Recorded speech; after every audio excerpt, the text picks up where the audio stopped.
Hi, today I'm going to show you how to make this cute child's card. It uses as a card front paper from our new Birthday Memories paper pack. Have you seen this paper pack? Filled with all kinds of cute children's prints. The piece of paper we're using today is this one. It will allow you to make 12 card fronts based on this one sheet of paper.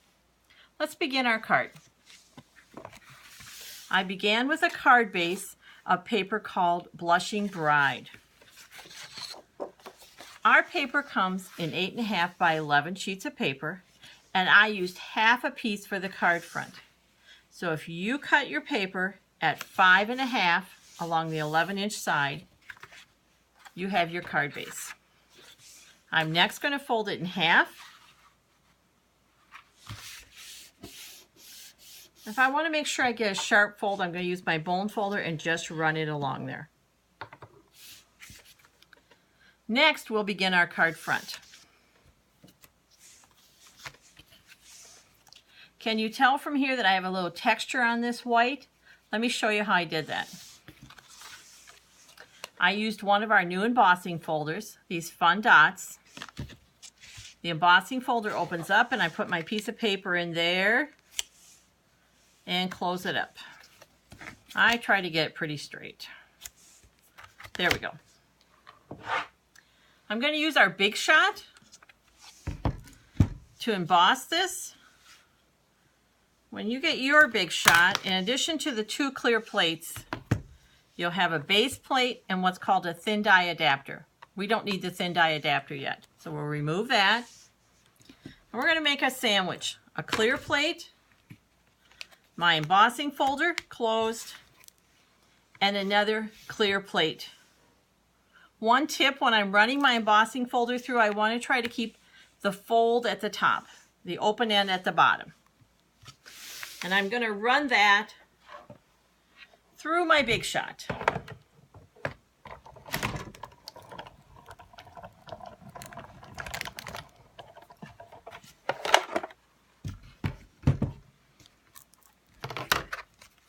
There you go. Look at that beautiful, I'm trying to catch the light for you, but see the pretty dots in there? Okay, next, let's get our little girls cut out.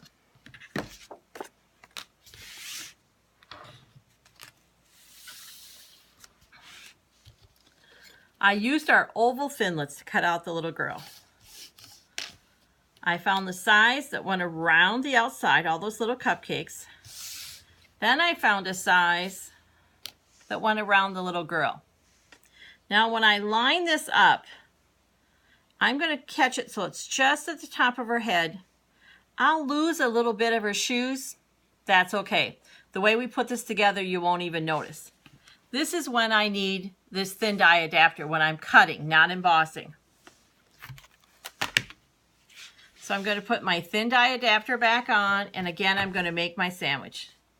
Base with thin die adapter, clear plate, line these up on here, and just like I did before when I embossed, I'm now going to run it through the Big Shot to cut it out. And when I do that, this is what I get. I don't need this. Maybe I'll use it for something else later. But I have my 2 pieces separated.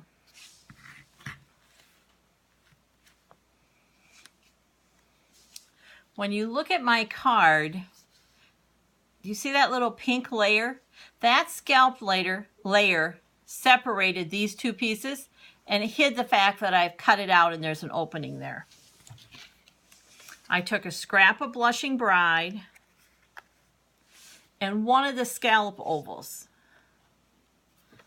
And to figure out the right size, I went 1 size up scallop from the smaller of the 2 ovals that we used and cut out a piece of the Blushing Bride. I'm going to use my snail adhesive, and I'm going to attach the smaller piece we cut out, the inside, to the center of one of these scallops.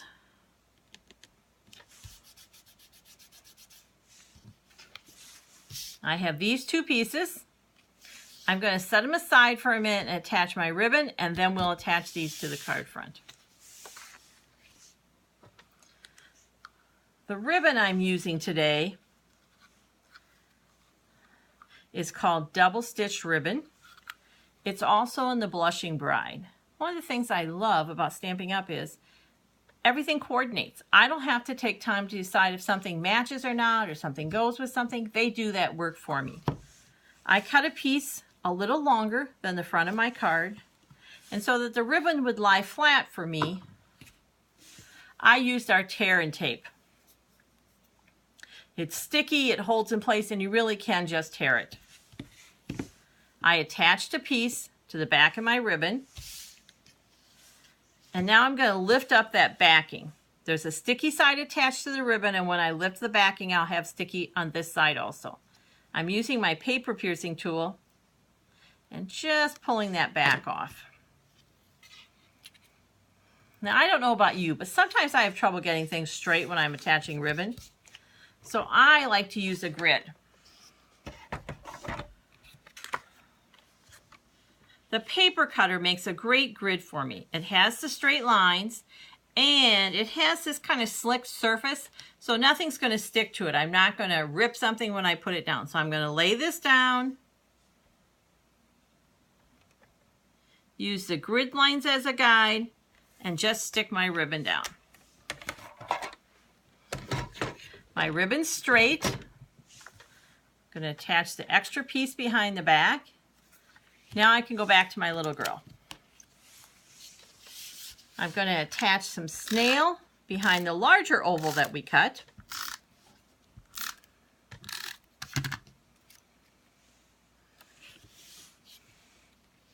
Figure out where I want to put it on my card and attach it.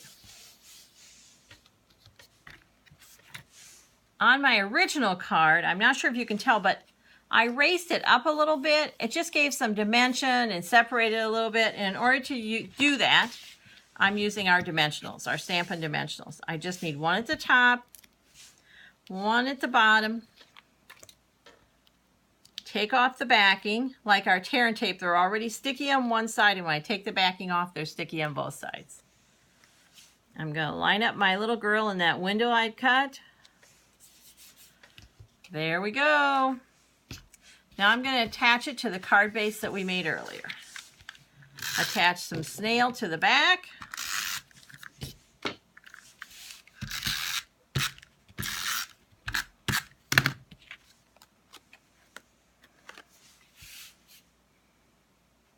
Line it up, kind of just eye it and get it in the center.